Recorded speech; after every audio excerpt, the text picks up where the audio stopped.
Azərbaycan rəqəmsal inkişaf və süni intellekt sahələrində regionun aparıcı dövlətlərindən birinə çevrilməlidir. 2 gün əvvəl birinci vitse-prezident Mehriban xanım Əliyeva Rəqəmsal İnkişaf Şurasının ilk iclasında bildirib ki, bununla bağlı bütün qərarlar Azərbaycanın milli maraqlarına və ehtiyaclarına cavab verən amillərə əsasən qəbul olunmalıdır. Artıq bu istiqamətdə mühüm addımlar da atılıb. Son 3 ayda əldə olunan nəticələr var. Fəaliyyət planına uyğun olaraq yaxın 3 ildə qarşıya qoyulan hədəflər də bəllidir. Bəs Rəqəmsal İnkişaf Şurası qarşıya hansı hədəfləri qoyub? Şura yaradılandan rəqəmsal inkişaf sahəsində hansı yeniliklər əldə olunub? Qarşıdakı vəzifələr nələrdən ibarətdir? Sıradakı sujetdə.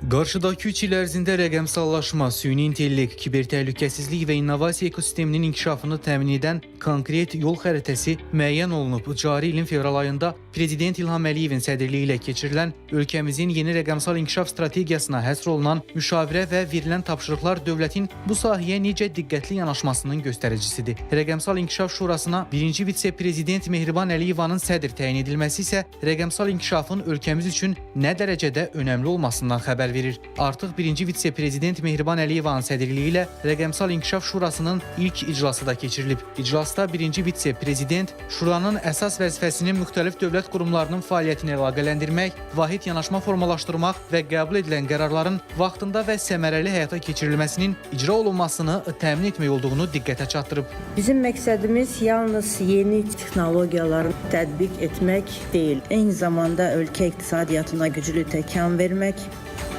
yeni müasir innovasiya ekosisteminin yaradılması, yerli və xarici investisiyaların ölkəyə cəlb olunması, yerli startaplara dəstək göstərilməsi və daha səmərəli dövlət idarə etmə sisteminin yaradılmasıdır. Maraqlıdır, dövlət niyə rəqəmsal inkişaf, innovasiya, süni intellekt və kibertəhlükəsizlik sahələrində həyata keçirilən islahatlara bu qədər ciddi yanaşır? Rəqəmsal mühitdə güc və imkan sahibi olmaq, həmçinin bu mühitin verdiyi perspektivlərdən doğru istifadə etmək dövlətin əslində suverenliyinin təməl elementlərindən birinə çevrilməkdədir.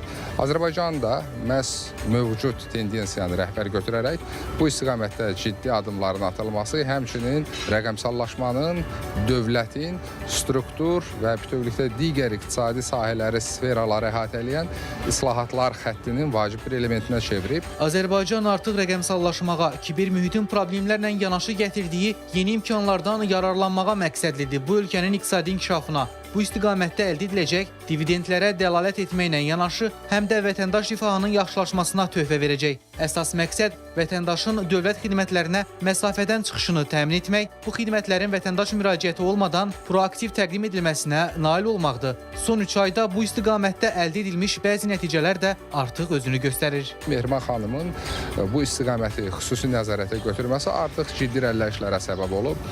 Ayrı-ayrı dövlət qurumlarının, portallarının, həmçinin mobil tətbiqlərin vahid ekosistemə inteqrasiyası istiqamətində real addımlar atılıb.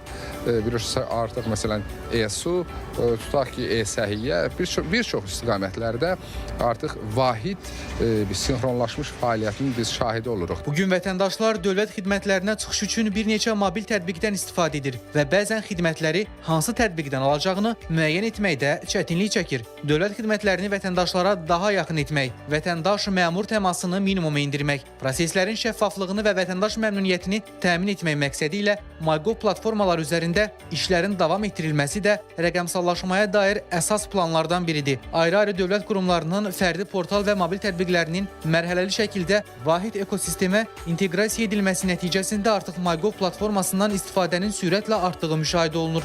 Son 3 ayda istifadəçi sayı 2,7 milyondan 3,5 milyona yüksələrək 30% artıb. Artan isə sadəcə rəqəmlər deyil, həmçinin işini dağa-daşa düşmədən həll edə bilən vətəndaş məmnunluğudur. Elə bu səbəbdən də rəqəmsal inkişafa ayrılan diqqəti həm də birbaşa olaraq dövlətin vətəndaşına ayırdığı diqqət kimi də dəyərləndirmək olar. Sənan Bəhrəmli, Əziz Əzizov, ATV Xəbər.